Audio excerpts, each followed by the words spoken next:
Below is your full voice-over script. 1. 500 plus words written exactly. Theo, yêu cầu, dòng mi, mật mật, cảm xúc, có nhịp điện ảnh không ngất, câu dày đặc, không xuống dòng lung tung, có hook mạnh, twist, chiến thắng, thỏa mãn, kết mở, gây tranh cãi, plus call to action. Tất cả tên địa điểm chi tiết đã được đổi mới 100% để đảm bảo độc quyền. Not. Full YouTube voiceover script, 1,400 to 1,700 words. I'll never forget the way that woman looked at me. Like she'd sniffed something rotten the second I stepped into that first-class lounge. You know the type. Chin up, pearls tight attitude, even tighter. And trust me, she made sure everyone heard her opinion about who she thought belonged in places like that. Yeah, that happened. And I was supposed to sit there quietly, pretend I didn't hear it, pretend she wasn't talking about me. But not that day. I had flown alone dozens of times, but something about that morning already felt different. Maybe it was the way people glanced at my backpack instead of my eyes, or how the lounge manager hesitated a split second before welcoming me in. I noticed everything, even when I pretended not to. That's kind of my superpower, staying quiet long enough for people to reveal exactly who they are. Anyway, I found a seat in the back corner and pulled out the same sweatshirt I always travel in, this faded navy hoodie I've had since sophomore year. I know it doesn't scream first-class luxury, but it's warm and comfortable and has pockets big enough for my phone and notebook. And, honestly, pockets were the reason I noticed her in the first place. Because her bag, this structured cream-white leather thing, probably cost more than a semester of textbooks. Her name was Marilyn Foster. Mid-50s heels, clicking like she owned the carpet voice sharp enough to cut through glass. She marched up to the concierge desk and said loud enough for the entire lounge to hear, "I specifically requested not to be seated near certain types of passengers. I expect that arrangement to be honored." Certain types. She really said that. The manager, a young guy named Leo, tried his best to keep a professional tone, the kind airlines train into your bones. But Marilyn wasn't having it. She leaned in, pointed at the seating chart, and demanded to know who was in seat 1C. Leo explained privacy rules said he couldn't share passenger identities. Marilyn scoffed like he'd just told her the earth was flat. "I pay good money for peace," she said. "I won't have my experience compromised by people who don't belong here." And right after she said that, her eyes slid directly to me. Look, I've dealt with that kind of thing my whole life. People think the stares are subtle, but they never are. I just smiled back and opened my book like her opinion didn't matter. But inside, yeah, it stung. I sent a quick text to my dad. "Interesting behavior in the lounge. Might be relevant for the assessment." He texted back almost immediately. "Remember, let people show who they are. Don't interrupt the lesson." At that point, only he and I knew what this trip really was. But Marilyn, she was writing her own downfall with every word. I thought that was the end of it. Oh no. Marilyn doubled down, asking Leo if kids with discount passes were allowed in the lounge now. Leo kept apologizing, his voice trembling a bit. And I swear the whole place went silent, like everyone knew what she meant, but nobody wanted to be the one to say it. I wasn't planning to intervene.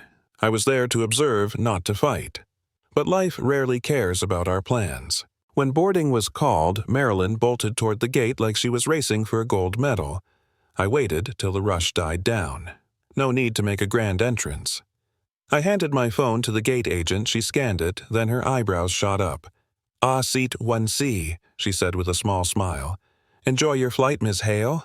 "Yeah, 1C, the premium seat," Marilyn practically demanded. The first-class cabin was stunning, all champagne lighting and doors that slid shut like you were entering a private apartment.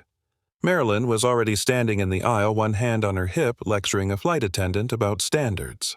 The moment she saw me, she froze. Then she laughed. This short, ugly laugh that wasn't really a laugh at all. "Honey, economy is that way," she said, gesturing behind her without even looking. "You're in the wrong cabin." The flight attendant blinked, stunned. I lifted my boarding pass. "Actually, I'm in 1C. Marilyn's smile vanished like someone had unplugged it from the wall. "That's impossible," she muttered. "Someone like you doesn't book that seat. You must have gotten bumped up, or something." Her voice got louder, sharper, like she wanted witnesses, like she wanted to put on a show. "Ma'am," the attendant said gently, "her ticket is valid. She's in the correct seat." No, Marilyn insisted, turning to the others.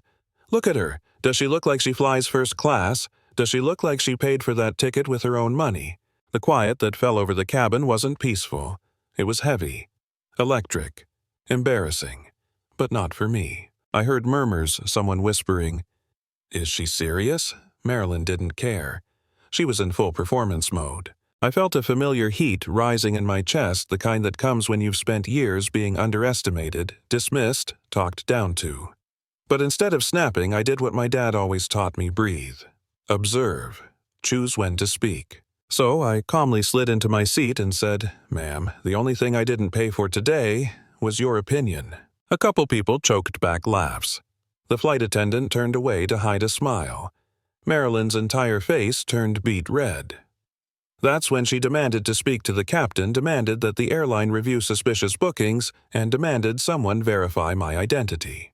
She called her husband, claimed there was a girl sitting in first class who had no business being there. She said I looked like I was on the wrong side of the airport.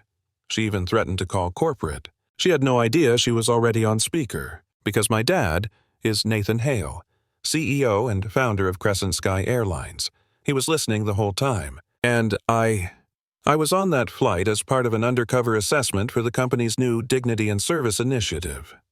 It's something I care about deeply, because I've lived through versions of this moment too many times to count. So, while Marilyn ranted while passengers recorded quietly while the attendants struggled to hold the line, I texted my dad, "Escalation complete. Ready when you are." He replied, "Whenever you choose." I waited. Let her bury herself a little deeper. She accused me of using someone else's credit card. She said I was pretending to belong. She even tried to open my suite door when I slid it closed. Then finally, when the captain announced a delay due to passenger issues, I stood up. "Ma'am," I said, my voice steady, calm, almost gentle. "You keep saying someone here doesn't belong, and you're right, but it's not me." She blinked.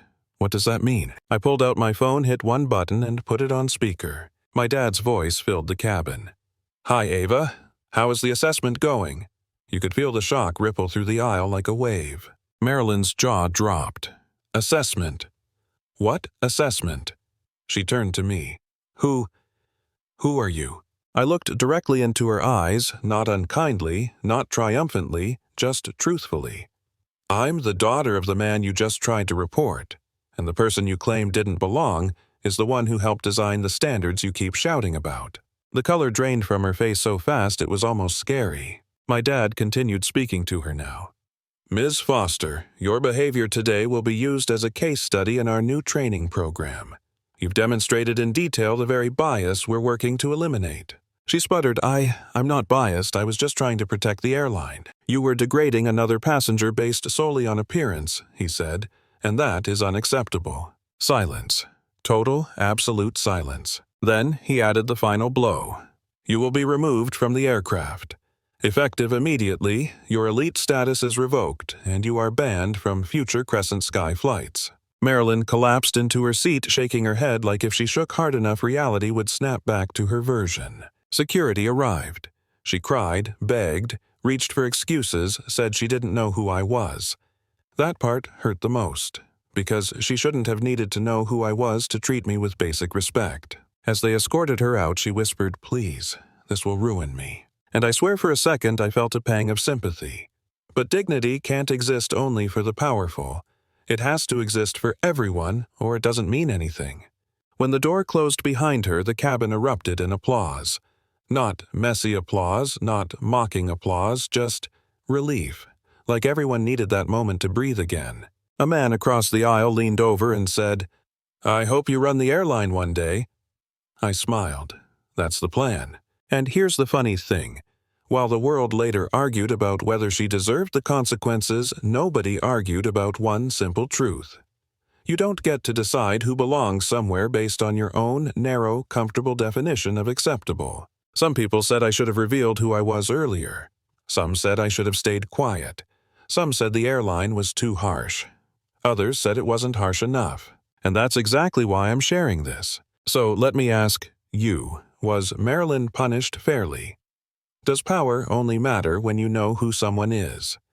Have you ever witnessed a moment where someone judged another person way too fast? Would you have stepped in? Tell me what you think. Comment your thoughts, your stories, your disagreements, everything. Hit like if you believe dignity isn't a luxury. Subscribe for more real stories that peel back the veneer and reveal who people really are. And remember, assumptions are expensive, respect is free.